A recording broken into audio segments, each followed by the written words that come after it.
an initiative to make sure that coaches who work in women's sport are upskilled, so that that group could be maybe the next ones to lead the Springbok women's team to greater heights at the Women's World Cup, the Women's Rugby World Cup. How immaculate is this facility, just by the way?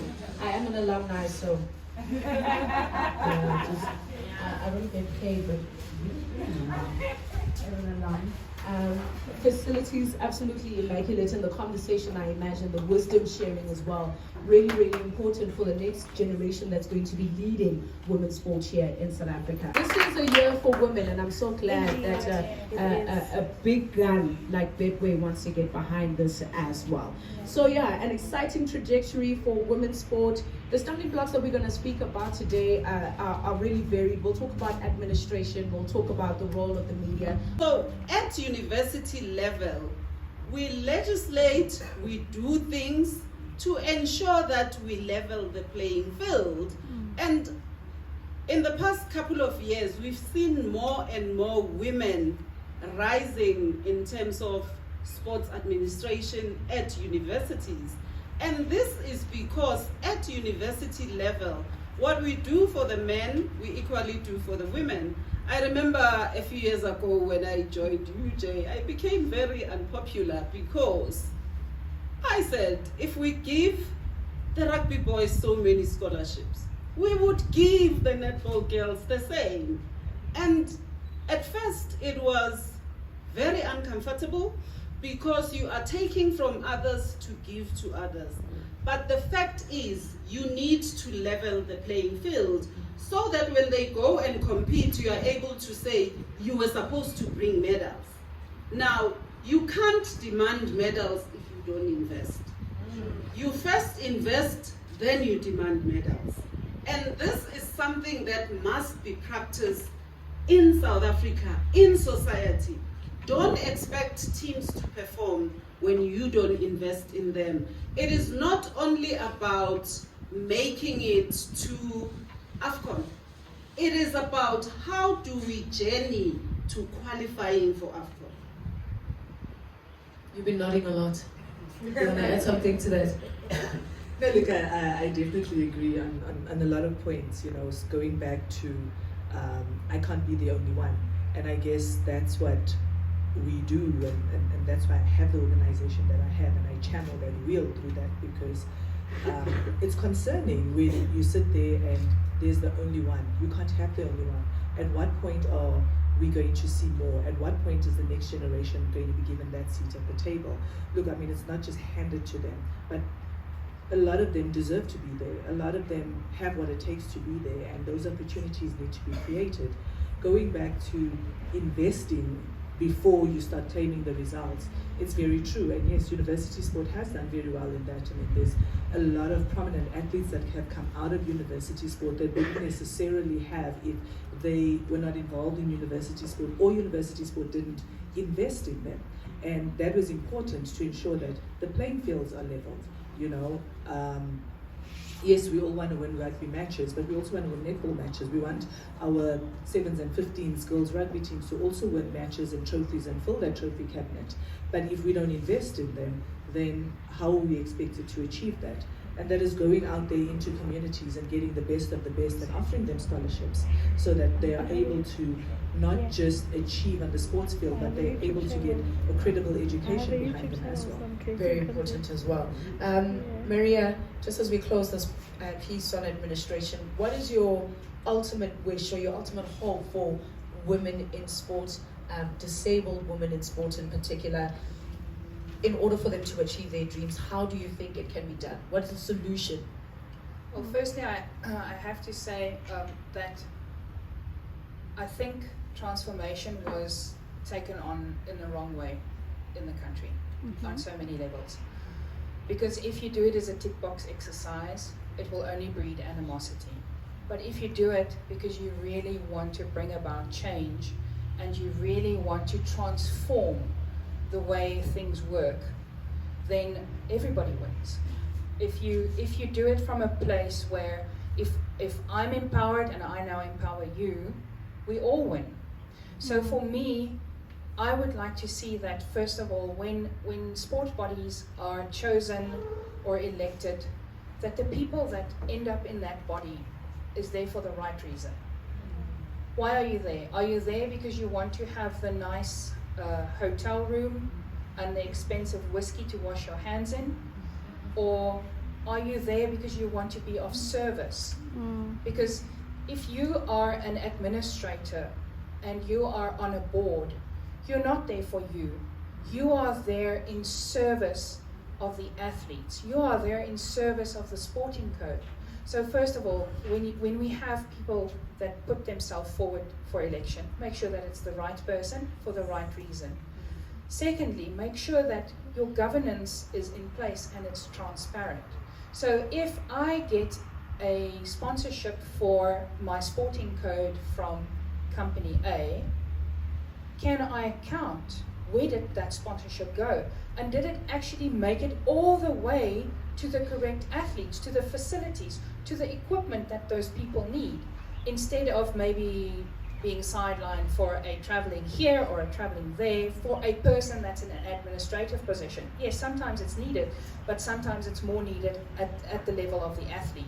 Yeah. And then also, I think it would be great if we can create more opportunities, especially within disability sport, for athletes to compete not only locally but internationally. Yeah. Because if you have that greater experience of an international competition, it completely changes the way that you look at yourself as an athlete, because you might be a very big fish in this little pond here, but the moment you step outside and you get to see the actual other competition, you realize how much work you still need to be doing. You need to be humble and you need to know where to focus. So to have that, I call it being competition fit, you must have that for athletes.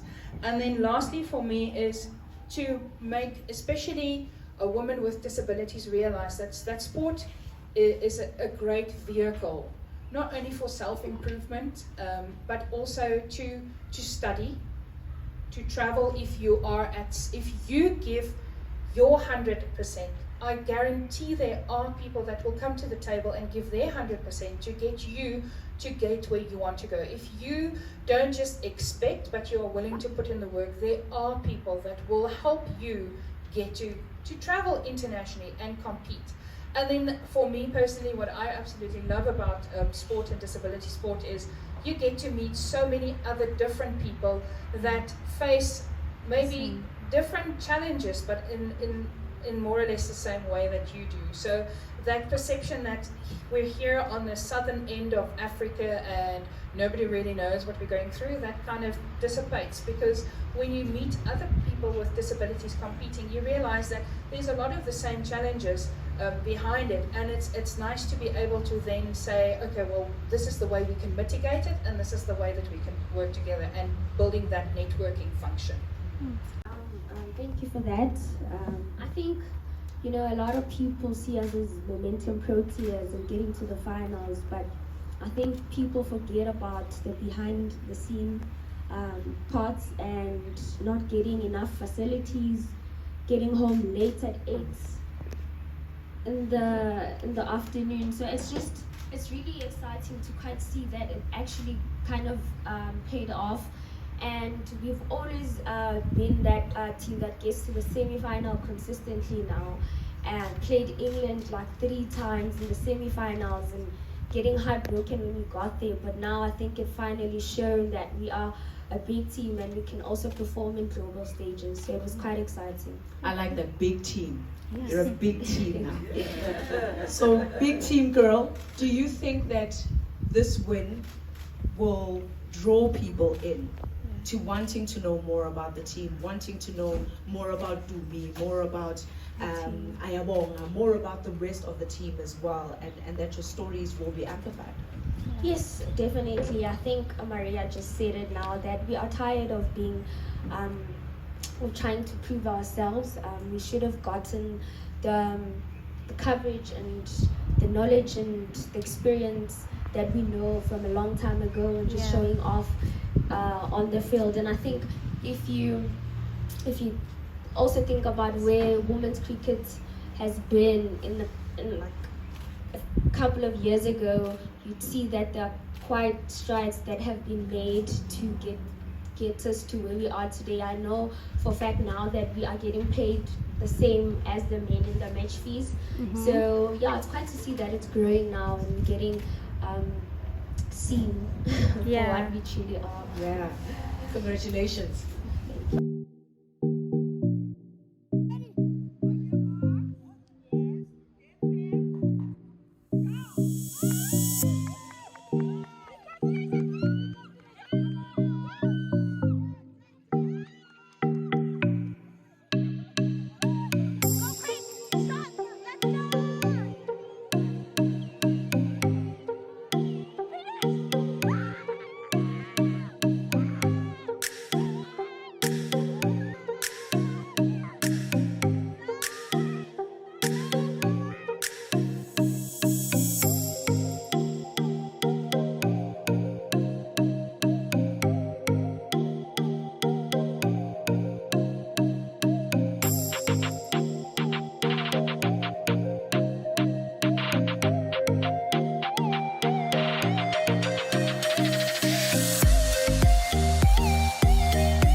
countries have the biggest population. This is Nigeria, the DRC, and Egypt. I'd like to tell you guys about the interesting facts. In Africa, we have the longest walkable route from Cape Town to Russia, and also another route from Cape to Cairo to the CC. And one of our members mentioned that the N1 doesn't end. So to get to Cairo, you leave via N1 to get to Cairo. Africa also has the highest, the second highest waterfall, which is the Tugela Fall, with the first one being in Venezuela and the Angel Falls in Venezuela. Right.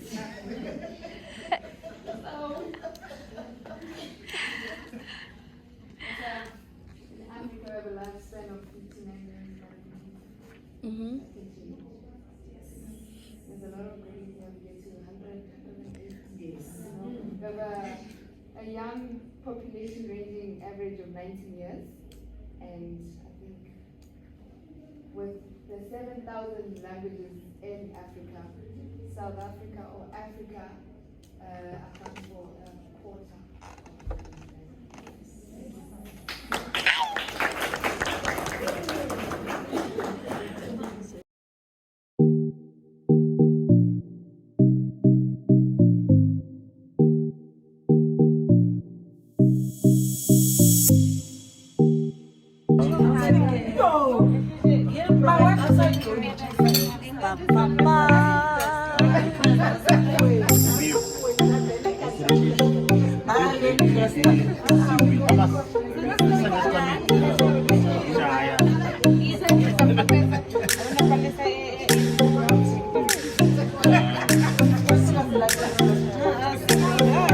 I'll show off, chef.